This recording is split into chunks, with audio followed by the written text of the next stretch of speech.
Bonjour à toute la communauté, bonjour à Olivier, Michael, avec nous à la technique comme d'habitude tous les vendredis. Nous sommes dans la section de Vaïkra. Vaïkra avec son petit Aleph. Vaïkra avec son petit Aleph. Je vais d'abord expliquer le texte de la paracha. Le premier verset, Vaïkra el Moshe, Akadosh Baruch Hu a appelé Moshe, Vaidaber Hashem Elav, et Hashem a parlé avec lui, mais Ohel Moed, depuis la tente d'assignation, les morts en disant. Chaque fois qu'apparaît le mot les morts, cela veut dire explicitement. Les morts, cela veut dire qu'il n'y a pas de trouble, il n'y a pas de doute. Lorsque Hashem parle avec Moshe Rabbeinu, les morts, cela veut dire avec précision. Et quand on dit les morts Uldorot, cela enseigne, d'après nos sages, que Akadosh Baruch Hu, quand il parle avec Moshe, ce n'est pas une seule fois dans la vie de Moshe. C'est les morts, les Dorot, cela veut dire pour toutes les générations.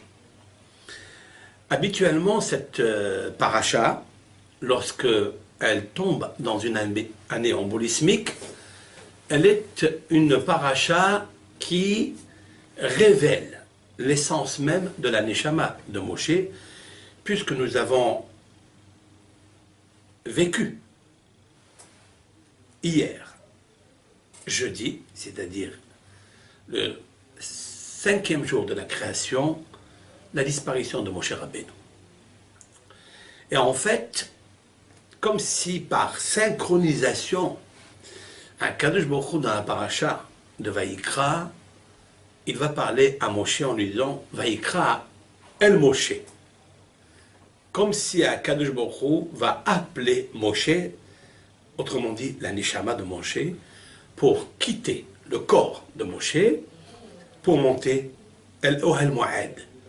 Dans la tente d'assignation, Ohel Moed, il y a un endroit dans le ciel qui recueille toutes les Neshamot des Tzadikim qui s'appelle Ohel Moed. C'est-à-dire une tente, Ohel c'est la tente, Moed de rendez-vous.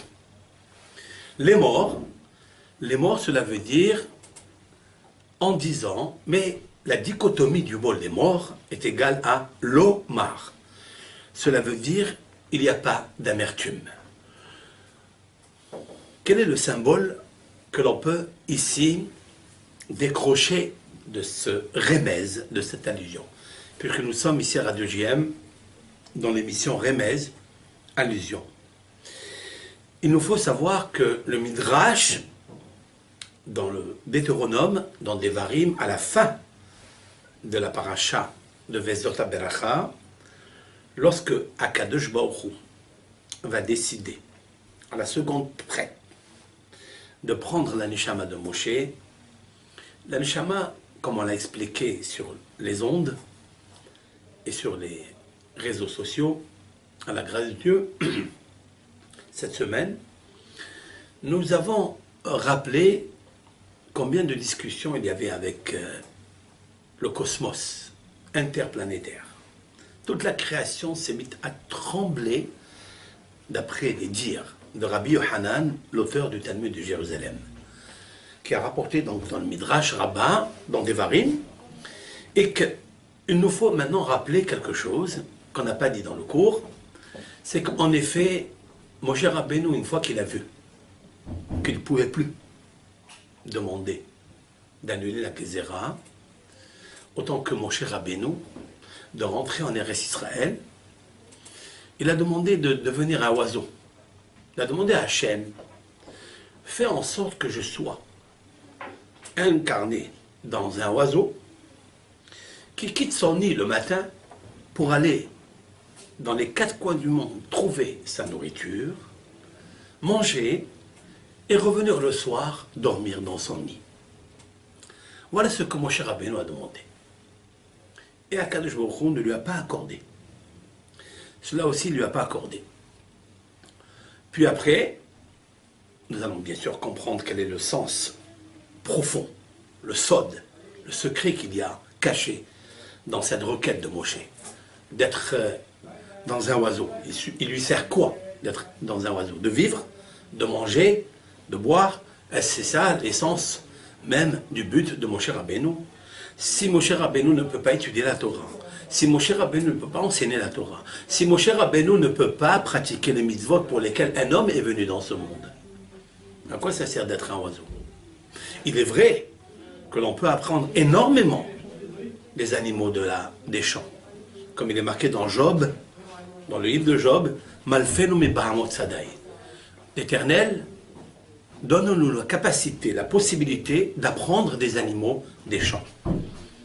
Chaque animal a un savoir instinctif, inné en lui, qui remercie à Akadosh Baruch Hu à tout instant. Il est une créature parmi les créatures. Moshe Rabbeinu n'a pas réussi à demander à Hachem de devenir cette petite créature, cet oiseau. Parce qu'il est marqué dans les psaumes du roi David quelque chose d'intéressant. Et peut-être nous pouvons faire la relation avec la demande de Moshe. Il est marqué dans les Tehillim, Mi iten ever kayona aoufa ve'eshkona alin bamidbar sela sham er'e nifleoter. Mi iten li, David Ameler demande à Hachem, il demande à la création entière, à la nature. Qui peut me donner des ailes? Kayona, comme une colombe. Aoufa ve'eshkona. Je vais voler, je vais habiter. Alin bamidbar sela. Je vais habiter dans le désert à jamais. Sham, là-bas, er'e nifleotecha, je vais voir tes merveilles, tes miracles. On voit que David Ameler, lui aussi, il a demandé d'avoir des ailes comme la colombe. Il se peut que Moshe Rabbeinu, quand il a demandé à Hachem d'être un oiseau, de réincarner dans un oiseau, c'est possible qu'il a demandé d'être dans la Yona, dans la colombe. Mais il nous faut apporter des précisions pour cela. Maintenant, la question est de savoir comment est-ce possible que Moshe Rabbeinu veut devenir une colombe, un oiseau, et aller dans les quatre coins du monde, manger et revenir dormir dans son lit. Et en fait, il nous mérite, le Midrash mérite d'être explicité, d'être bien compris. Est-ce qu'un oiseau, quand il quitte son nid le matin, est-ce qu'il va dans les quatre coins du monde? C'est impossible. On le sait très bien que le nid d'un oiseau est posté sur un arbre. Des fois, il choisit bien la localité où il veut être, surtout à côté des jardins d'enfants. Ou bien vous le trouverez, cet oiseau, toujours niché à côté des kever des tzadikim. Quand vous allez à Rabbi Shimon ben Yochai, à la Vachalom, pour pèleriner à l'Akbar Omer, ou bien chez le tzadik Baba Saleh, à la Vachalom, Rabbi Israël Abehsera, vous trouverez toujours des oiseaux, des centaines d'oiseaux, que le tzadik leur apporte la parnassa pour qu'ils puissent manger. Donc qu'est-ce qu'ils font? Ils nichent à côté d'un arbre, à côté du tzadik. Alors qu'est-ce qu'est la notion que Moshe Rabbeinu demande de devenir oiseau pour aller dans les quatre coins du monde? C'est impossible. Dieu ne lui a pas accordé. En fait, il ne lui a pas accordé d'être un oiseau, mais il lui a accordé autre chose. Nous allons, avec l'aide de Hachem, essayer de comprendre tout cela à travers cette péricope. Vaïkra el Moshe. Nos hachamim, immédiatement, ont compris que dans Vaïkra, il y a ce qu'on appelle le Aleph Ze'ira, c'est-à-dire, voilà, le mot Vaïkra, Vaïkra, voilà, Vaïkra. Vaïkra, ça veut dire il a appelé. Il y a un petit Aleph dans le Sefer Torah, dans ce troisième livre de Lévitique, car vous savez très bien que ce livre va parler des sacrifices, des corbanotes, qu'une personne doit offrir à Akadosh Baruch Hu, que ce soit des sacrifices expiatoires, rémunératoire, ou bien des holocaustes. La paracha va nous parler du but du sacrifice et nous allons comprendre quel est le sens, quelle est la raison, quel est le sod qui existe dans cette paracha qui rappelle en fait en même temps Moshe Rabbeinu et en même temps Adam Arishon. Comme il est marqué dans le deuxième texte, Adam qui akriv miken korban lachem. Un homme Adam, un homme. Il n'a pas dit Ish. La Torah aurait pu dire le nom de Ish, qui est un homme. Pourquoi elle a dit Adam? Il y a une connotation, une relation entre Moshe Rabbeinu et Adam Arishon. Et surtout, comme je viens d'expliquer, quand ça tombe dans une année embolismique, cette paracha, Vaïkra, elle tombe très proche, très proche, comme aujourd'hui. On est vendredi, cela veut dire hier, nous avons vécu la disparition de Moshe Rabbeinu, mais Moshe Rabbeinu est mort. Il y a 7 jours de deuil. Et en plus, le peuple d'Israël, comme il est marqué dans la paracha, dans Devarim là-bas, ont pleuré Moshe 30 jours. Cela veut dire qu'il nous faut tous les jours, à partir de hier et d'aujourd'hui, de vivre cet instant avec le peuple d'Israël. Et c'est pourquoi Vaïkra Hachem El Moshe avec un tout petit aleph. Alors quel est là d'abord ce que nos Hachamim nous ont expliqué? Pourquoi ce petit aleph? On appelle en hébreu aleph ze'ira, un petit aleph. Le Harizal, alav shalom, dans son commentaire Sha'ar Psukim, il a écrit un livre intitulé Le portique des versets. C'est-à-dire qu'il apporte à chaque fois un verset où il a trouvé un sod, un secret très caché. Et Harizal, par son élève intime, j'ai nommé Rabbi Haim Vital, de mémoire bénie, qui a écrit d'ailleurs tout le livre de Etz Haim, l'arbre de la vie, qu'a dicté notre maître, le luminaire du monde du XVIe siècle, Rabbeinu Yitzhak Luria. Vous savez très bien que le Gaon Ben Ishai, alav shalom, il a écrit le Tikkun du 7 Adar, puisque hier nous étions le 7 Adar, et il a écrit plusieurs versets concernant Moshe Rabbeinu, tout ce que le Zohar a développé sur Moshe Rabbeinu, mais il a aussi joint dans ce livre le Tikkun de He Av, le 5 Av, où est décédé, a disparu notre maître, le luminaire, Rabbi Yitzhak Luria, Ashkenazi, j'ai nommé le Ari Akadosh, Rabbeinu Akadosh, notre maître. Pourquoi il les a mis ensemble? Gaon Ben Ishai, il faut savoir, c'était un illustre hassid, grand kabbaliste, qui a écrit plusieurs ouvrages, et il nous faut savoir pourquoi il les a mis ensemble. Une des premières raisons que l'on peut dire, mis à part que Rabbi Shimon Bar Yochai, alav shalom, qui est le luminaire du monde, qui a reçu une grande partie de la Neshama de Moshe Rabbeinu, était une grande Neshama. Il a écrit son Tikkun déjà, Rashbi, la Hydra Zota, la Hydra Rabba, ce sont les recueils que nous lisons à l'Akbar Omer, qu'a écrit le Zohar, par le Sofer, le scribe qui s'appelle Rabbi Abba, de tout ce que Rabbi Shimon Bar Yochai, alav shalom, a expliqué à ses élèves, la Hevra Kadisha. Mais il faut savoir aussi que Rabbeinu Ari Akadosh, lui aussi, il avait un petit nitzutz, pas comme celui de Rabbi Shimon Bar Yochai, mais un petit nitzutz de Moshe Rabbeinu alav shalom. C'est sûr et certain. Et en fait, comment on arrive à devenir, à recevoir une perception tellement grande comme Rabbi Shimon Bar Yochai et Rabbeinu Ari Akadosh, de toucher à la 7 Neshama de Moshe Rabbeinu? Parce qu'ils étaient tous Aleph Ze'ir. C'était petits Aleph, c'était des petits Aleph, et je vais expliquer quelle est la notion de Aleph. Le Aleph, ça vient du mot Ulpan, c'est-à-dire étude. Lorsqu'on va dans un Ulpan, on est considéré comme des personnes qui voulons apprendre. Donc le Aleph, c'est, comme il est marqué dans Job, dans les deux Job, Alaf Chachokma, je t'enseignerai la sagesse. C'est-à-dire qu'en fait, la sagesse, elle enseigne celui qui veut apprendre. Celui qui a envie d'apprendre, celui qui a le ratson, la volonté d'apprendre, la sagesse, elle se dévoile à lui. Rabbi Shimon Bar Yochai, comme le Ari Akadosh, voulait toujours apprendre. Ce qui est intéressant, c'est que Rabbi Shimon ben Yochai, vous avez le Shin Bet Yud. Le Harizal, il s'appelle Yitzhak ben Shelomo. Shin Bet Yud. C'est ça qui est intéressant. Rashi, d'ailleurs, notre maître, le prince des commentateurs, lui aussi s'appelle Yitzhak ben Shelomo.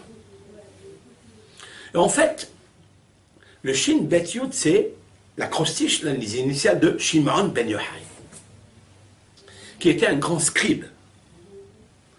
Et eux, ils avaient une neshama, un itzutz gadol de Moshe Rabbeinu. Comment Moshe Rabbeinu est arrivé au summum, au point, ou dans le Midrash Agada, là, dans Devarim, lorsque Akadosh Baruch Hu, il a fermé toutes les portes à Moshe Rabbeinu. Parce qu'il avait juré en son nom, grand nom, de ne pas lui donner accès à Eretz Israël. Il n'y a pas seulement la raison parce qu'il n'a pas parlé, parce qu'il a frappé. Il y a plusieurs raisons. Celle que nous connaissons, c'est celle qui peut nous faire comprendre les choses. Mais il y a plusieurs raisons pourquoi Moshe ne rentre pas en Eretz Israël. Parce que si Moshe Rabbeinu rentre en Eretz Israël et construit le Beth Amikdash, il ne serait jamais détruit. Alors qu'est-ce qu'il aurait fait à Kadosh Baruch Hu si on avait fauté? Has v'shalom, il aurait puni le peuple d'Israël. C'est la raison pour laquelle dans le traité talmudique Berachot, c'est marqué au sujet du psaume Mizmor le Asaf, Ba'u goyim ben ahalatecha, Timeu et echal kodshecha. Mizmor le Asaf, cantique pour Asaf. Asaf étant parmi les 10 personnages qui ont écrit le Tehillim, les psaumes. Asaf était descendant de Korah. Et Asaf a dit Mizmor le Asaf, cantique pour Asaf. Qu'est-ce qu'il dit? Ba'u goyim, les nations, les Romains ou les Babyloniens. Ben ahalatecha, ils sont venus dans ton héritage à Jérusalem. Timeu et echal kodshecha, ils ont impurifié le temple, ton sanctuaire.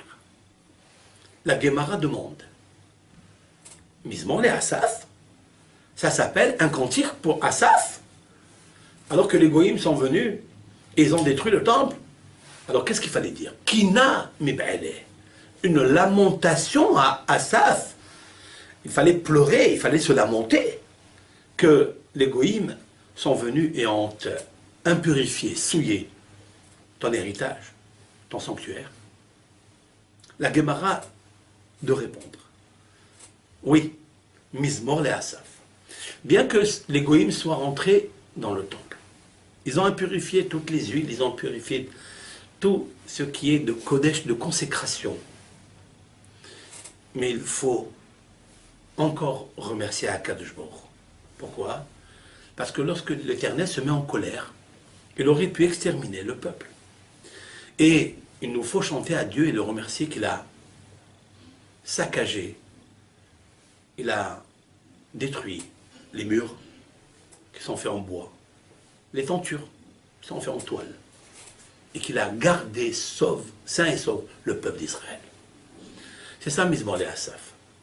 Mizmor le Asaf, bien que Goïm ba'u ben ahalatecha, bien que les nations sont venues à ton sanctuaire, ils l'ont détruit, mais ils ne nous ont pas touchés à nous. On est encore vivants. Par le mérite de quoi? Il faut savoir par le mérite de Moshe Rabbeinu. Si Moshe Rabbeinu était rentré, il aurait construit le temple. Akadosh Baruch Hu ne détruit jamais ce que fait le tzaddik. Jamais. Quand le tzaddik, il est tzaddik gamour. Quand le tzaddik, il est un tzaddik entier, complet. Comme dans ce midrash, il est dit, je n'ai pas fauté depuis ma jeunesse. Il est né circoncis et il est mort avec une neshama pure à l'âge de 120 ans. Et c'est Dieu Akadosh Baruch Hu, dit le Midrash, qui a pleuré, si l'on peut dire ainsi, qui a pleuré pour la disparition de Moshe Rabbeinu. Lorsqu'il a demandé à la neshama de monter, elle lui a dit, laisse-moi dans ce corps. Il n'y a aucune neshama, il faut savoir, aucune neshama, quand elle arrive le moment de prendre congé de son corps, jamais elle dira laisse-moi dans le corps d'aucun être humain. Aucun.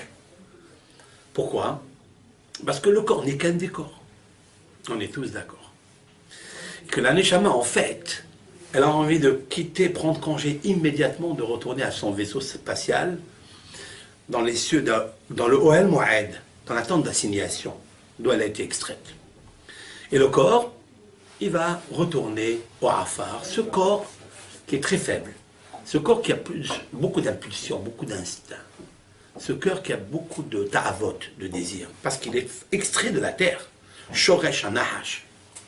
Tandis que celui de Moshe Rabbeinu, la Neshama a demandé qu'elle préfère habiter dans le corps de Moshe, parce que son corps était une âme. Il était tellement transparent, son corps était tellement beau, tellement luminaire, que la Neshama a dit quelle différence qu'il y a entre le Olam Haba ou le Olam Hazé dans le corps de Moshe. Ceci, je le tiens grâce à un Maïmonide. Rambam a dit que la Neshama de Moshe était plus grande, que la Neshama de Moshe était comme celle des Avot, des patriarches, Abraham, Yitzhak, Yaakov. Mais le corps de Moshe était aussi une Neshama. Ce qui est la différence, le discernement entre tous les autres corps de tous les êtres humains qui ont vécu depuis le début du monde jusqu'à la fin des temps. Et en fait, Moshe Rabbeinu était tellement grand, il est arrivé par quoi il est arrivé? Il est arrivé par là, le petit Aleph. Ce petit Aleph. Et en fait, vient le Hari Akadosh et il nous dit la chose suivante. À quoi correspond ce petit Aleph? Eh bien, il correspond à... Aleph, c'est en valeur numérique Elef. Elef, c'est 1000. Et là, je cite une parole du Pitohe Hotam, notre maître, à Tzadik Agadol, à Mekubal, à Melouban, Rabbi Yaakov Abehsera, Zatzal, de mémoire bénie, qui protège tout le Ham Israël. Donc il cite un Arizal dans son livre intitulé Sha'ar Kavanot. Je cite, je dis mot à mot ce que dit le Rav Rabbi Yaakov Abehsera.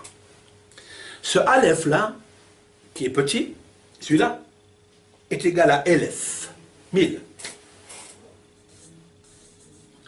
Elef, c'est 1000, en hébreu. Mais Elef, c'est aussi Pélé. C'est l'anagramme du mot Pélé, ça veut dire miracle, merveille. Quelle est la merveille et quelle est 1000? Quelle est la relation qu'il y a entre la merveille et le Aleph et le 1000? A priori, vous savez très bien que Shabbat, tous les Shabbats, on va dire dans la tfila du Shaharit, Ismah Moshe bematenat helko.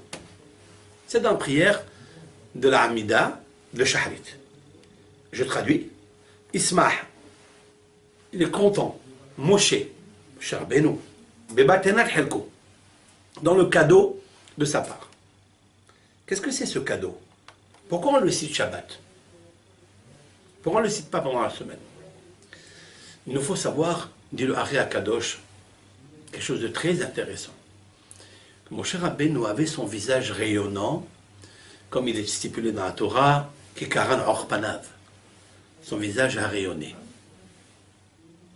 Ça veut dire qu'il a acquis, au moins, de la partie de son visage, la lumière que possédait Adam Arishon avant la faute.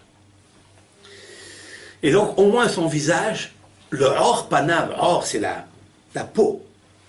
Cette peau que nous possédons aujourd'hui, celle qui est venue après la faute, c'est-à-dire la peau du serpent. Et Moshe Rabbeinu, quand il est descendu de Har Sinaï, il avait cette luminosité du or de sa peau, comme la tunique de lumière de Adam Arishon. Mais lorsque le peuple d'Israël a fait le veau d'or, ce qui nous coûte, jusqu'à aujourd'hui, toutes les catastrophes que nous vivons, toute la Shoah que nous vivons, tous les programmes, toutes les inquisitions que nous vivons, c'est un tout petit châtiment que Akadosh Baruch Hu a fait, comme disent nos sages.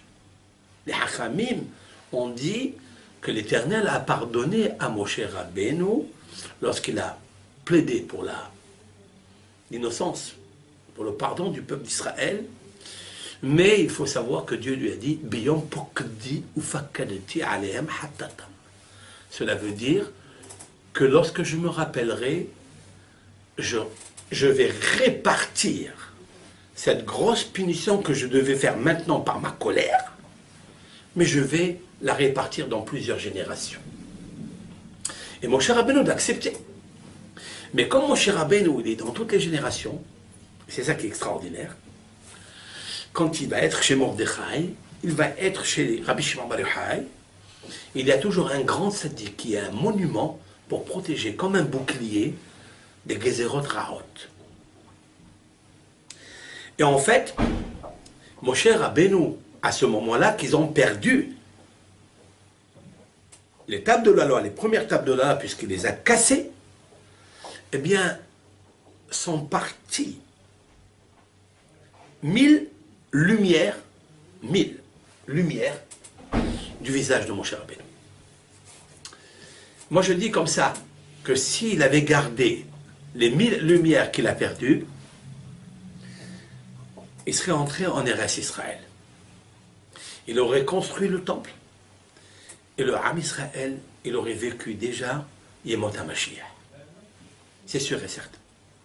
À cause de la faute du veau d'or, à cause de cette faute qui est impardonnable, Akadosh Baruch Hu, il a fait retirer à Moshe Rabbeinu 1000 lumières pour ne pas qu'il puisse avoir la force de nous protéger. Mais il a aussi d'autres raisons, c'est sûr et certain. Il y a une autre raison. Et c'est là l'intérêt de Vaïkra. Vaïkra avec son petit Aleph, c'est-à-dire qu'il a perdu Aleph, 1000 orotes de son visage. Et c'est la raison pour laquelle Moshe Rabbeinu, tous les Shabbats, comme ce soir, Ismah Moshe b'matelat helko, Moshe Rabbeinu, il est content du cadeau de sa part. De quel cadeau s'agit-il? Dieu, Hachem, a fait une condition avec Moshe Rabbeinu. Que tous les Shabbats, ils lui rend les 1000 lumières qu'il a perdues. Et c'est la raison pour laquelle Moshe Rabbeinu, il est heureux, il est content le jour du Shabbat. D'ailleurs, dans le Zohar Kadosh, j'ajouterai un petit mot sur ce commentaire du Ari Kadosh. Dans le Zohar, Rabbi Shimon Bar Yochai dit qu'un Talmid Chacham, surtout Moshe, il s'appelle Shabbat. Shabbat. Shabbat, c'est la notion de tous les repos. Shabbat Vaïnafash. Vaïnafash. D'ailleurs, si vous prenez Moshe, écoutez bien, si vous prenez Moshe, voilà Moshe, avec la phonétique déployée, comme ça, 446, c'est la même valeur numérique que Vaïnafash. La même. Vaïnafash, ça veut dire quoi? Ça veut dire c'est Moshe. C'est le Shabbat. Ce mot Vaïnafash, Vaïnefesh. Lorsqu'on arrive à Shabbat, on dit waouh, Vaïnefesh. Ça veut dire la Nefesh. Jusqu'à maintenant, notre âme, dans les jours de la semaine, les 6 jours de la semaine, elle est dans les turbulences. Elle est dans toutes les problématiques, elle est angoissée, elle est stressée, etc. Dès qu'arrive le Shabbat, hop, alors à ce moment-là, la planète Saturne, qui est une planète qui s'appelle en hébreu Shabbetai, qui est tirée du mot Shabbat, c'est le Shabbat qui la gouverne. Et d'ailleurs, c'est une planète qui s'appelle l'inactivité, le repos. C'est intéressant de savoir ça. D'ailleurs, il y a même un fleuve qui s'appelle Sabbation Hanahar, un fleuve, d'après le Talmud de Midrash, qui jette toute la semaine, tous les jours de la semaine, il jette des pierres. Et quand il arrive le jour de Shabbat, Shabbation, il se rappelle, il se repose. Shabbat, va inafash. Il ne jette plus les pierres. Vous avez même un poisson qui s'appelle Shivuta. Il y a un poisson qui s'appelle Shivuta et qui, tous les vendredis, avant le coucher du soleil, il monte de la mer, il monte sur un rocher et il se repose tout le Shabbat. Il s'appelle Shivuta. Cela, on peut le voir dans le traité talmudique Kiddushin, page 41a, lorsque la Gemara nous dit que il y a une mitzvah de se marier. Il y a aussi une mitzvah, si on ne peut pas le faire, d'envoyer un émissaire, un ambassadeur pour acquérir une femme pour soi. Mais la Gemara nous dit, mitzvah bo yoter mi bishluho. La Gemara nous dit qu'il est préférable de faire la mitzvah soi-même que d'envoyer un ambassadeur. Et Rachid expliquait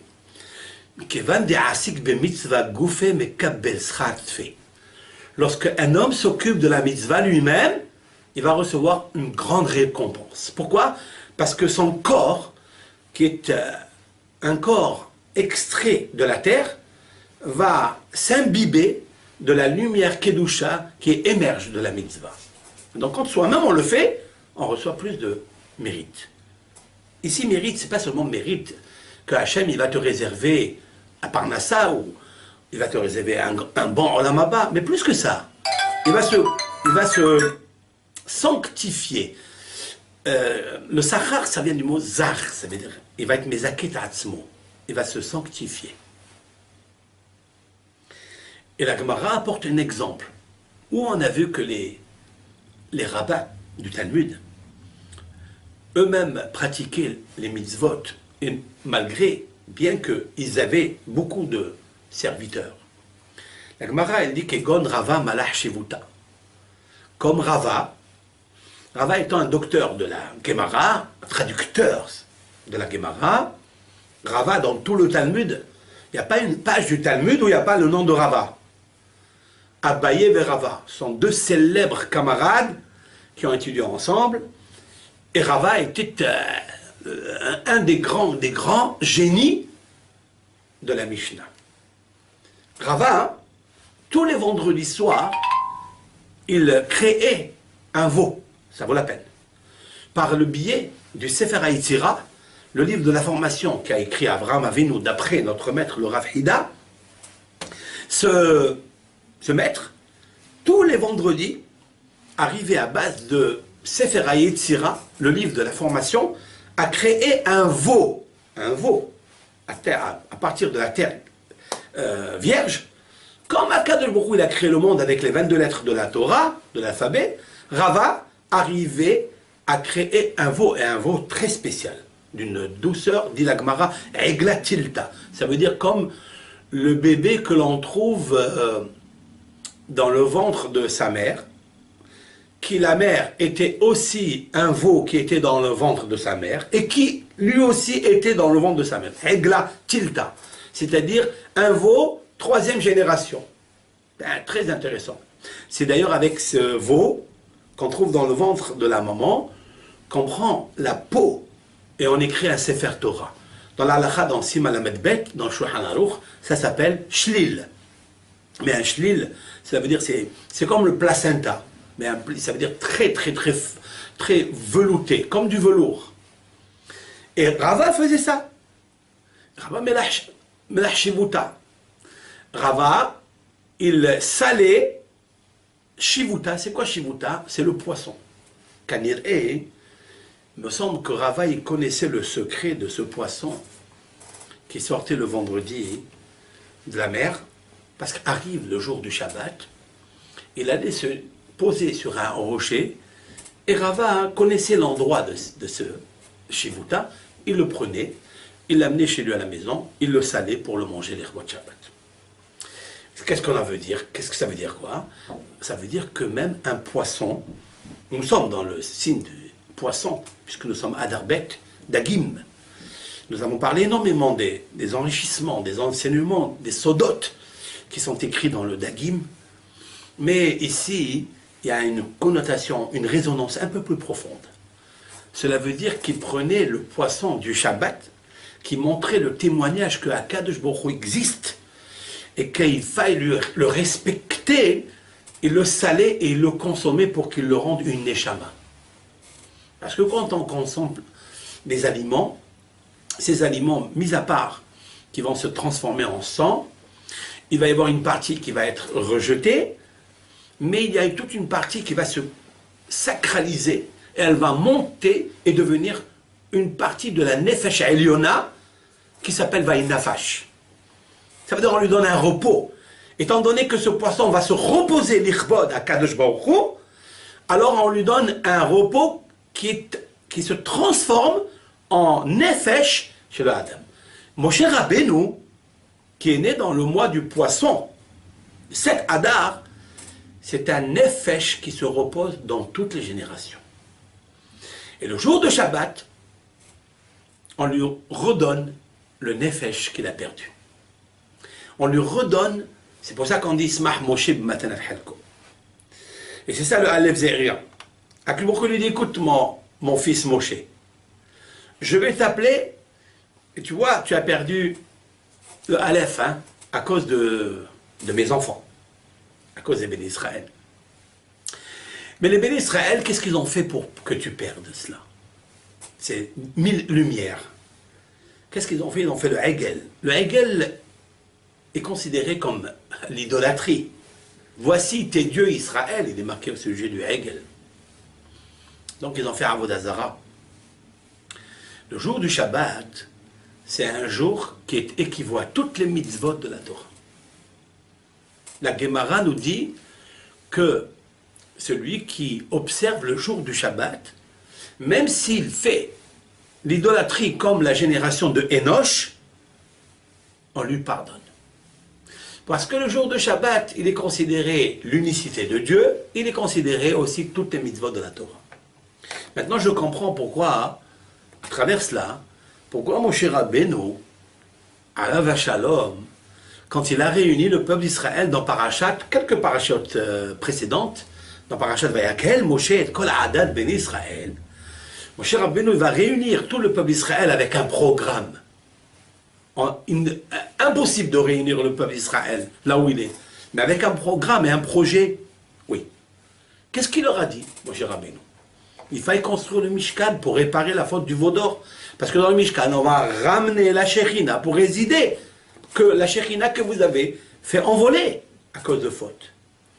Mais avant de leur parler du Mishkan, il leur dit quelque chose qui est très intéressant. Sheshet Yamim Ta'avod, ou Bayom HaShivei Tishbot. Il leur a parlé du Shabbat. Pourquoi il leur a parlé du Shabbat? Mis à part que le Shabbat c'est l'unité, mais Shabbat c'est le programme qui ramène la Shekhinah dans le Ham Israël, dans les 600 000 âmes qui sont incluses dans la Neshama de Moshe, mais plus que ça. Parce que Moshe Rabbeinu doit récupérer les 1000 lumières qu'il a perdues. Et comme c'est une consolation pour Moshe Rabbeinu, quand il a les 1000 lumières avec lui, à ce moment-là, il va annihiler la faute du veau d'or. Et alors, Hachem, il va descendre à Shekhinah, il peut amener le Mashiach, de suite. Pourquoi Moshe Rabbeinu, il n'amène pas le Mashiach? Parce qu'en fait, il y a 1000 lumières qui sont perdues dans le monde. Mais le jour de Shabbat, il les récupère. C'est ça, Ismah Moshe. Ismah Moshe, Ismah, c'est l'anagramme du mot Mashiach.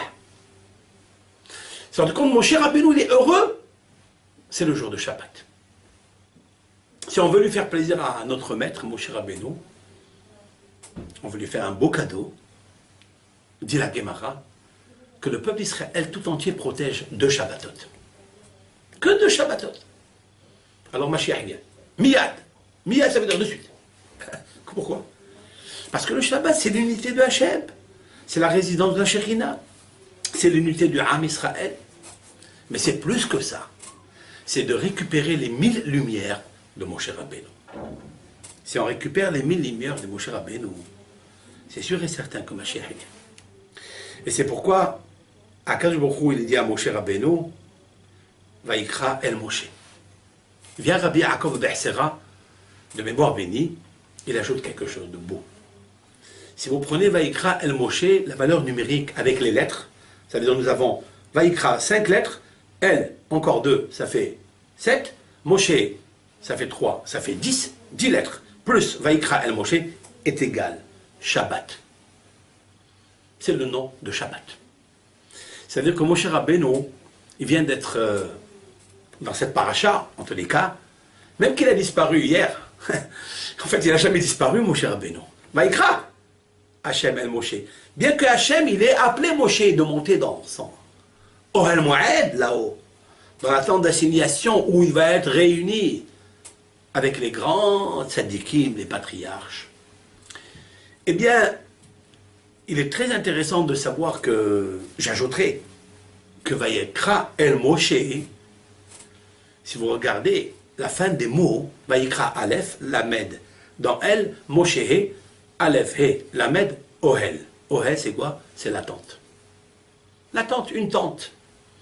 Dans le ciel, ils sont en attente de recevoir la Neshama de Moshe Rabbeinu. Mais voilà que l'anagramme du mot Ohel, c'est aussi l'anagramme du mot Léa. Léa, c'est la Shekhinah. Léa, elle attend Moshe Rabbeinu. Léa et Rachel. Vous savez ce que c'est Léa et Rachel? Léa, c'est la Shekhinah Beitkassia, c'est-à-dire celle qui est cachée. Et Rachel, celle qui est apparente. La maîtresse de maison de Yaakov, c'est Rachel, celle qui est apparente. Celle qui sort sur la tombe et qui pleure et qui dit « Je veux que mes enfants ils retournent en Israël, tous ». Et il y a celle qui est cachée, Léa. Mais Léa ba Ohel, elle est dans la tente. Parce que Léa et Ohel, c'est une femme très spéciale, d'une pudeur incontournable. C'est la Shekhinah en fait.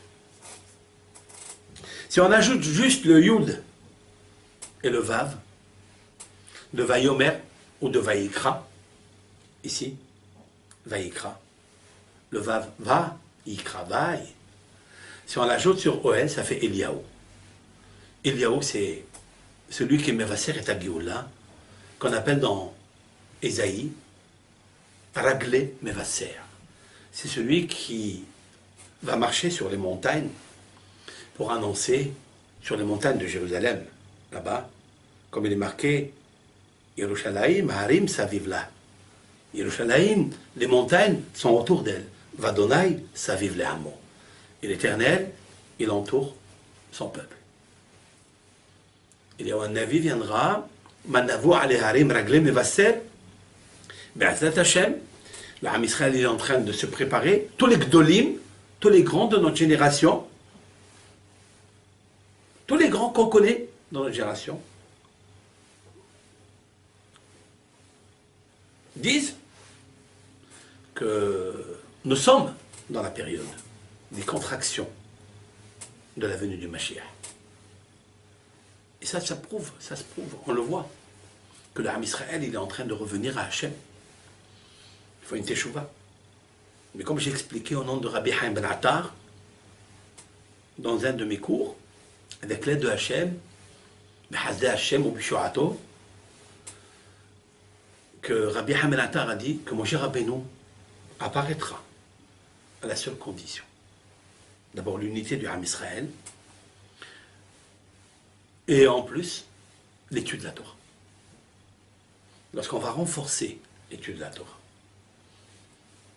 comme il est marqué dans le texte, Alma Avda Haaretz. Pourquoi la terre a été détruite, c'est-à-dire la terre d'Israël, au temps du premier temple. Et encore, ça s'est répété le deuxième temple. Al Ozvam et Torati. Dieu même a répondu. Parce qu'ils ont abandonné l'étude de la Torah. L'étude de la Torah, Be'ezat Hashem, on va le renforcer. Et c'est ça.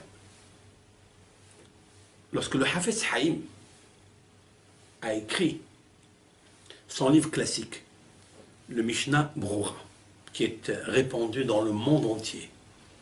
Il n'y a pas un Beth Midrash, une salle d'études, où il n'y a pas son classique de Hafez Haïm, Mishnah Brura, un commentaire sur le Shulchan Aruch, sur le Rama,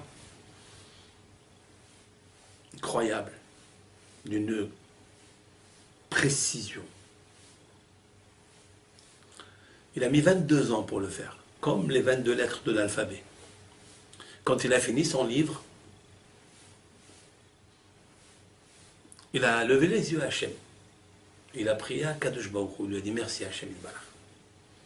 Mais nous, on ne sait pas ce qu'il y a eu entre le premier mot qu'il a écrit dans son commentaire Mishnah Berurah et le dernier.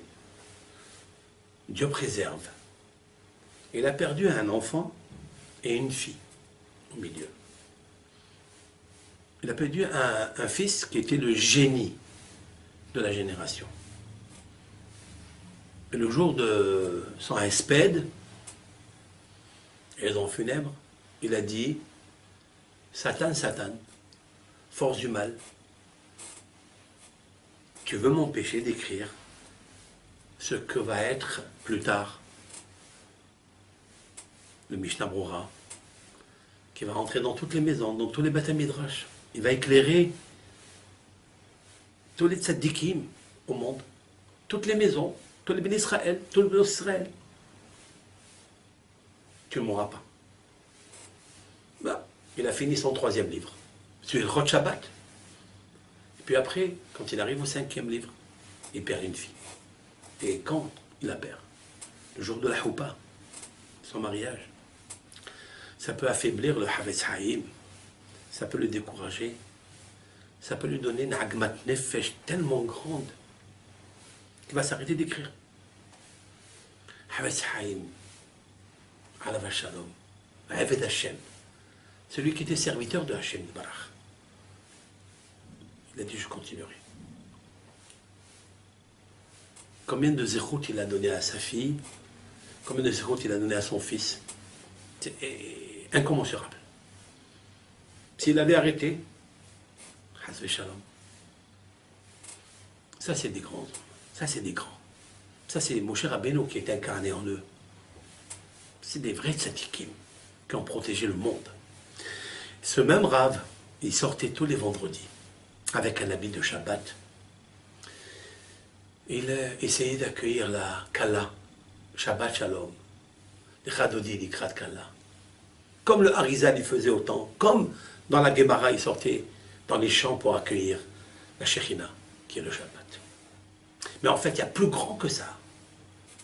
C'est qu'il nous faut savoir après ça, c'est que le jour de Shabbat, Moshe Rabbeinu récupère 1000 lumières. C'est ça le Aleph Zeir. Il faut savoir que, avec l'aide de Hachem, ce que je vais dire là maintenant, c'est toujours au nom de Rabbi Yaakov Bersera. Il me reste 13 minutes, comme la valeur numérique de Ehad, Ahava. Le Rabbi Yaakov Bersera, dans son livre donc intitulé Pituhei Hotam, il dit quelque chose et je voudrais ajouter à ce commentaire une petite épice avec l'aide de Hachem. C'est marqué Vaïdaber Hachem et là, mais Ohel Moed les morts. Hachem, il part avec Moshe, mais Ohel Moed, de la tente d'assignation. Pourquoi il lui parle mais Ohel Moed? Qu'est-ce qu'il lui dit? Ohel Moed. Il veut lui parler pour lui dire, écoute Moshe, tu sais que tu vas mettre beaucoup de sacrifices. Nous y sommes dans la paracha du Lévitique. Ici, on parle des sacrifices. Adam qui akriv Mikem Korban Lachem. Un homme qui sacrifie de lui, Mikem. Moshe Rabbeinu s'est sacrifié pour le peuple d'Israël. Il a obtenu leur pardon graduellement, momentanément, comme on a dit. Et lui, il parle à Kadosh Baruch Hu, il lui dit, écoute, le Beth Mishkan, il est à toi. Vayakem Moshe et Mishkan, nous avons lu dans Parashat Pekodé, la paracha qui a fini les livres d'Exode. Moshe Rabbeinu, il a levé le Mishkan. Il peut le lever, oui, il fait semblant de lever. Et Akadosh Baruch Hu, il est avec lui. Alors il est marqué que Hachem, il a parlé avec Moshe Rabbeinu, il lui dit, écoute, je sais très bien que tu vas faire le Mishkan, mais ce Mishkan, il représente le Beth Amikdash. Mais il lui dit que ce Beth Amikdash va s'appauvrir parce qu'il va se détruire. Une fois et 2 fois. À cause des péchés des bénis Israël. Mais attention, je vais le garder comme Mashkon.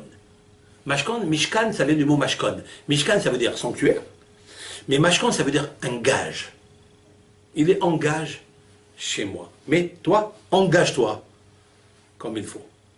Quoi? Et c'est ça qu'il lui dit. les 1000 orotes que tu as perdues, les 1000 lumières que tu as perdues, je vais te les restituer. Le jour de Shabbat, c'est pour ça qu'ils sont très petites, ils n'apparaissent pas dans la semaine, mais ils apparaissent le jour de Shabbat. Ils n'apparaissent pas quand tu vas quitter ce monde, parce que si tu les avais, tu n'aurais pas pu quitter ce monde. Mais comme il manquait le Aleph, les 1000, mais il faut que tu saches que grâce à l'étude de la Torah, on va ramener, comme c'est marqué dans la Gemara, dans le traité Nedarim, que Akadosh Baruch Hu, il a détruit Eretz Israël, le temple, 2 fois, parce qu'ils ont abandonné la Torah. Et on sait très bien que le Hot Aleph, il dit Rabbi Yaakov Bersera, morait à Limud Torah. Aleph, c'est comme j'ai expliqué tout à l'heure, Ulpan. La Gemara, elle a dit dans le traité Shabbat, dans la page 104, elle a marqué là-bas, Aleph Bet, c'est quoi dans les initiales de l'alphabet? Aleph Bet, Aleph Bida. C'est-à-dire l'enseignement et l'intelligence.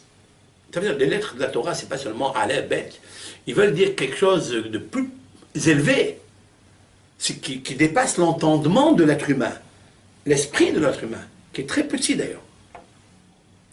C'est la raison pour laquelle Akadosh Baruch Hu lui met le petit Aleph pour lui dire comme ça, des Gram Ban Zakim.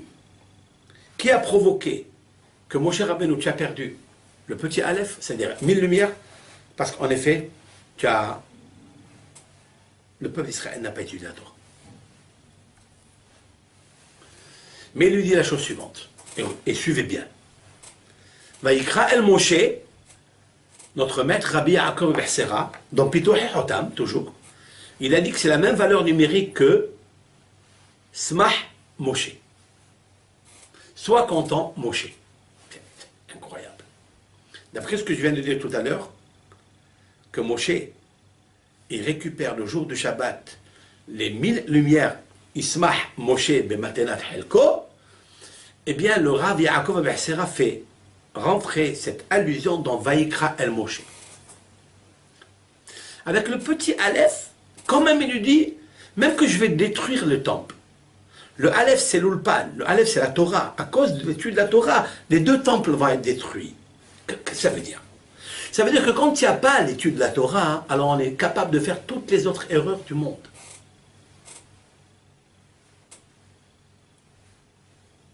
L'étude de la Torah, c'est un chant qu'il nous faut chanter. L'étude de la Torah, c'est ce que nous faisons aujourd'hui. C'est ce que nous faisons. C'est que nous distribuons, nous partageons le limoud de la Torah avec le Ham Israël. C'est ça le limoud de la Torah. Tous les rabbanim qui font des cours, ici et là, dans le Bate Midrash, dans leurs synagogues, dans leurs écoles, c'est quoi?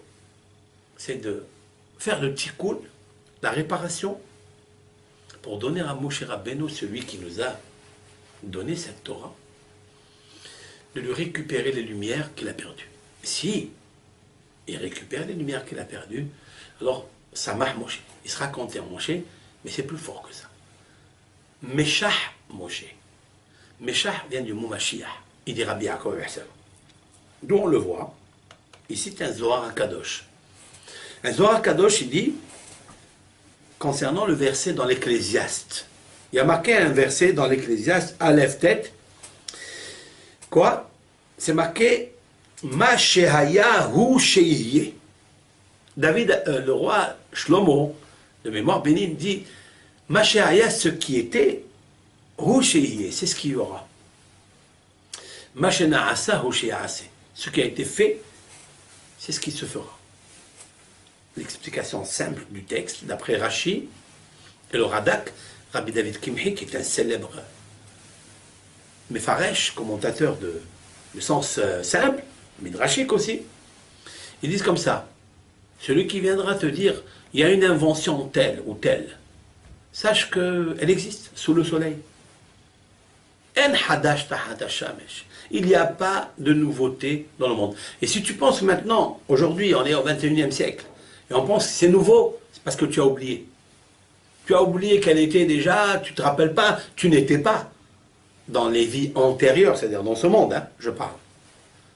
Il y a 1000 ans, il y a 2000 ans, tout existe. C'est-à-dire, Yesh me Aïn, aujourd'hui nous avons tout, mais Hachem il a créé de Aïn, ça c'est sûr et certain. Aujourd'hui, ce que tu vois aujourd'hui, c'est yesh mais yesh. C'est-à-dire, il y a à partir de quelque chose qui existe. Donc, quand on te dit qu'il y a une invention telle ou telle, sache qu'elle existe déjà, sous le soleil. Mais il faut que tu saches que dans l'étude de la Torah, Rashi, hein, dans la Torah, plus tu étudies, plus tu innoves, plus il y a des révélations. Et ça, ils ne sont pas sous le soleil, ils sont au-dessus du soleil. Tout celui qui veut, la Torah, elle est là. Posée, tu n'as qu'à la prendre, tu n'as qu'à veiller les nuits, tu n'as qu'à t'acharner. Et la Torah, c'est le miel. Elle te donne le miel, elle te trouve le miel parce que tu cherches le miel. Tu cherches la sagesse. À l'afra, chokma. La chokma, quand tu cherches la sagesse, elle vient vers toi et elle te donne. Sans lait, sans miel, sans vin, elle te donne tout ce que tu veux. Mais il faut aller la chercher. Vient le Zohar Kadosh, il donne une connotation un peu plus profonde. Mashéaya ou Shehiye, dit le Zohar Kadosh. Il parle de Moshe Rabbeinu. Moshe Sheaya Big'ula Rishona, Moshe qui était le sauveteur de la première Géoula, c'est-à-dire d'Égypte. Ou Shehiye Big'ula Harona. Vous entendez bien? C'est celui qui sera le sauveur du Ham Israël dans la galoute de Édom que nous sommes. Et c'est ce qu'il dit le Rav au nom du Zohar. C'est marqué Lo Yasur Shevet Miouda. Yaakov Avinu, il va bénir ses enfants, il va dire de la tribu de Juda ne cessera pas le sceptre, c'est-à-dire la royauté. La royauté, elle vient de Yehuda. Yehuda, Pérez, Zarah, David, qui descendent de Ruth avec Boaz, qui sont des descendants de Yehuda. Comme vous pouvez le voir dans le parchemin, dans la Megillah de Ruth, ça c'est sûr et certain. Mais il dit quelque chose qui est incompréhensible. Ad ki yavo Shilo. Jusqu'à ce qu'il vienne Shilo. C'est qui Shilo? Dit le Zohar Kadosh. Shilo, Shin, Yud, Lamed, He, valeur numérique Moshe. Jusqu'à ce que vienne Moshe. Mais la question est de savoir ce que ça veut dire. Mais Moshe n'est pas de la tribu de Yehuda. Le roi d'Israël sera Yehuda. Qu'est-ce qu'il fait Moshe ici? Vient le Zohar, il dit, non, bien sûr que la maman du Mashiach, elle sera de la tribu de Yehuda, c'est sûr. Mais la Neshama, c'est pas elle qui la donne. C'est Akadosh Baruch Hu qui donne la Neshama. Et ça sera Moshe. Il dit Hachem, il le console, il lui dit à Moshe, dans cette paracha, hein, il dit Rabbi Yaakov Bechsera, Vaikraël Moshe, il dit, tu as vu Moshe, tu as perdu les petites lumières, 1000 lumières, tu as perdu ton visage. C'est vrai. Mais je vais te consoler. Il faut que tu saches que Vaikraël Moshe, c'est Moshe Mashah.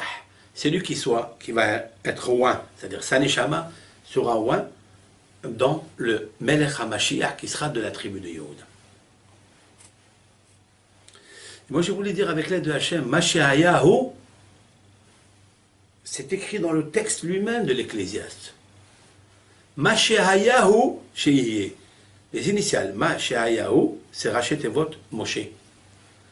C'est Moshe. Et c'est ce qu'il dit après l'Ecclésiaste. Et ce qui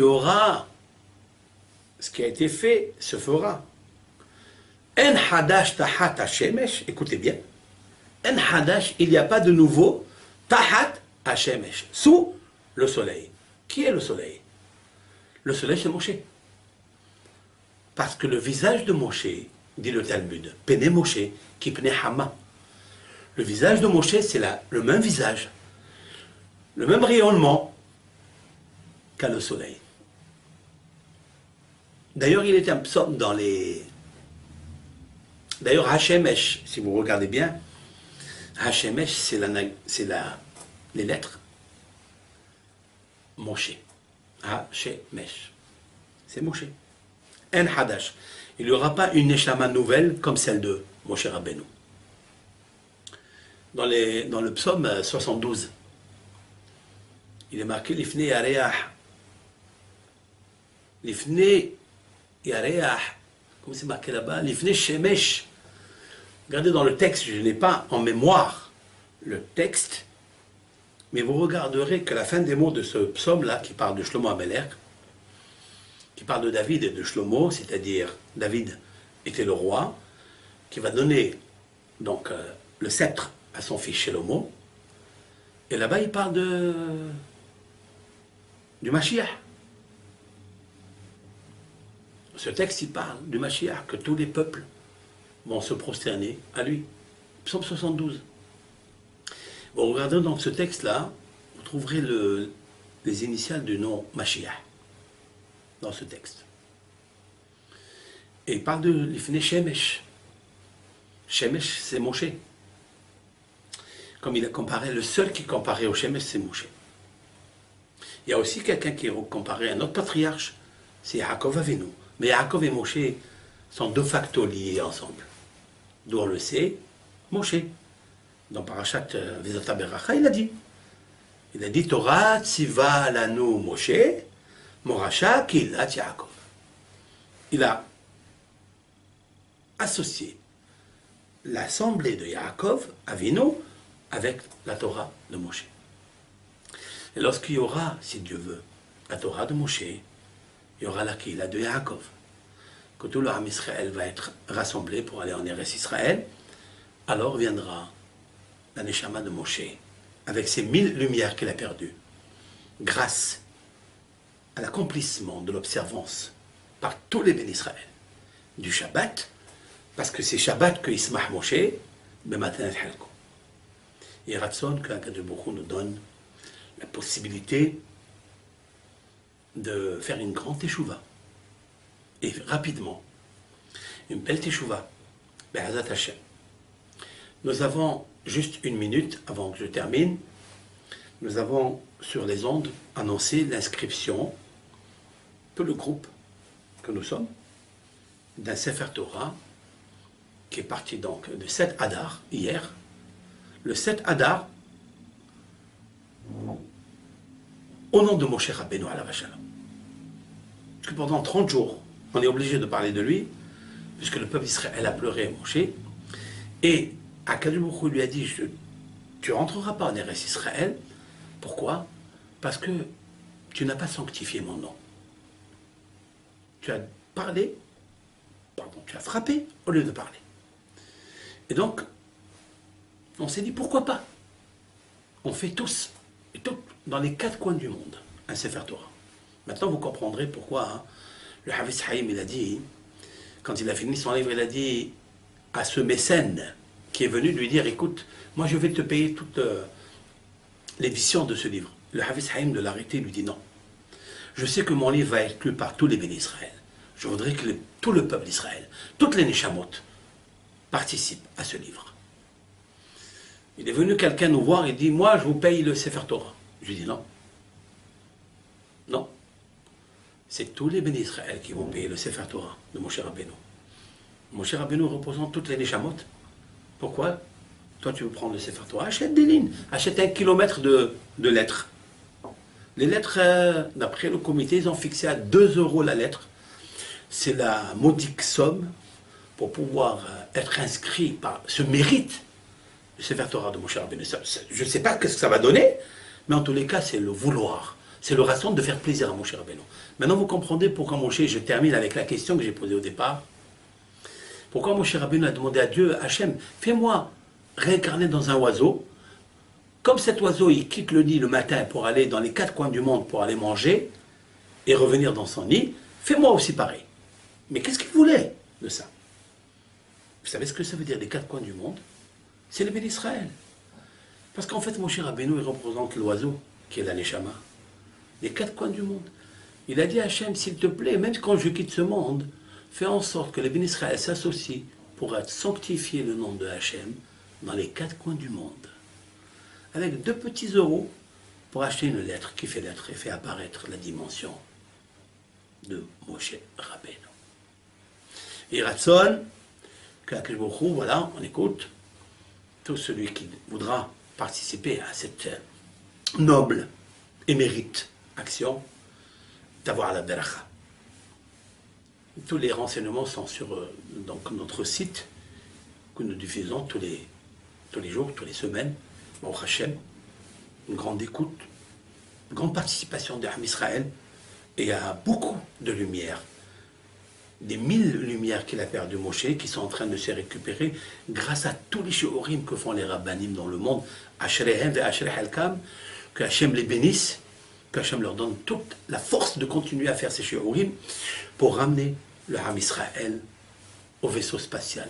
Yerushalayim, Ir HaEmet, la ville de David, la ville du Mashiach, Tzidkenu, Bimera B'Yamenu. Amen. Shabbat Shalom à toute la communauté.